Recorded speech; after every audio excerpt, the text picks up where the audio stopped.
Best இருக்கு. சரி, நடிப்பெல்லாம் எப்படி இருக்குது? காமெடி அது மாதிரி தான் இருக்குங்களா? இல்லை என்ன சொல்லுறாங்க? என்ன சொல்ல ரொம்ப விதமாக காட்டியிருக்காங்க ப்ரோ. எல்லா படத்துலையும் நடிச்சிருந்தாங்க, எல்லாருமே நல்லா நடிச்சிருந்தாங்க. நிறைய யூடியூபர்ஸ் இருந்தாங்க, எல்லாருமே நல்லா பண்ணியிருக்காங்க. அசோக் செல்வன் பர்ஃபார்மன்ஸ் அசோக் செல்வன் அவர் டிசப்பாயிண்டஸ் ப்ரோ. அவரோட ஸ்கிரிப்ட் இப்போ இந்த இயர்லேயே வந்து போர் தொழில் ஒரு வித ஜானரில் பண்ணாரு. இப்போ இது ஒரு ஃபன்னாக பண்ணாரு. லாஸ்ட் சூஸ் பண்ணாங்க, சூப்பராக இருக்கும். இந்த படம் உண்மையாகவே யூஸ்வலான சப்ஜெக்ட், யூஸ்வலான ஸ்டோரி, ஆனால் நல்லா இருக்கு படம். ரொம்ப இன்ட்ரெஸ்டிங்கான. உங்கள் காலேஜ் லைஃப் எல்லாம் ஞாபகப்படுத்துங்களா? ஸோ அதை தாண்டி நம்ம காலேஜ் லைஃப் போகும்போது ஒரு லவ் வரும், நம்ம வேலை செய்கிற இடத்துல வரும், அதுக்கப்புறம் கல்யாணம் நடக்கணுன்ற ஒரு ஆசை இருக்கும்.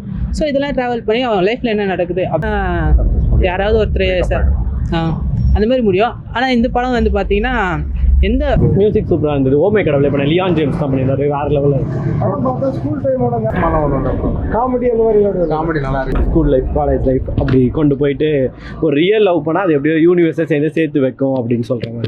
நிறைய படங்கள் இதே மாதிரி கதையில் வந்துருக்கீங்க. இது என்ன டிஃப்ரெண்ட் ஆகும்? இது டிஃப்ரெண்ட்டாக ஒன்றும் இல்லை, பட் அசோக் செல்வனுக்காக பார்க்கலாம். ஒரு ஃபன்னாக இருக்கும்.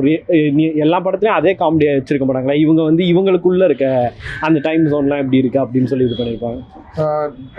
அந்த நக்கலைட்ஸ் நடிச்சவர் அருண் அவர் தான் சூப்பராக நடிச்சார். நிறைய பேர் நக்கலைட்ஸில் இன்னொருத்தங்களும் நடிச்சிருந்தாங்க, எல்லாருமே நல்லா நடிச்சிருந்தாங்க. நிறைய யூடியூபர்ஸ் இருந்தாங்க, எல்லாருமே நல்லா பண்ணியிருக்காங்க. அசோக் செல்வன் பர்ஃபார்மன்ஸ் அசோக் செல்வன் அவர் டிசப்பாயிண்டஸ் ப்ரோ. அவரோட ஸ்கிரிப்ட் இப்போ இந்த இயர்லேயே வந்து போர் தொழில் ஒரு வித ஜானரில் பண்ணாரு.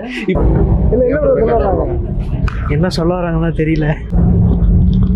சொல்லுங்க, படம் எப்படின்னா இருக்கு? படம் சூப்பராக இருந்தது. வேறு கண்டிப்பாக வந்து எல்லாரும் தேட்டர்ஸில் பார்க்கணும். சலார் மாதிரி பெரிய படம் வரும்போது சபாநாயகன் மாதிரி சின்ன படம் வந்து தெரியல. பட் இது வந்து அசோக் செல்வனோட பெஸ்ட் அப்படின்னு சொல்ல முடியாது. பட் ஒன் ஆஃப் ரொம்ப சூப்பரான படம். கண்டிப்பாக எல்லாரும் தேட்டர்ஸ் வந்து பாருங்க.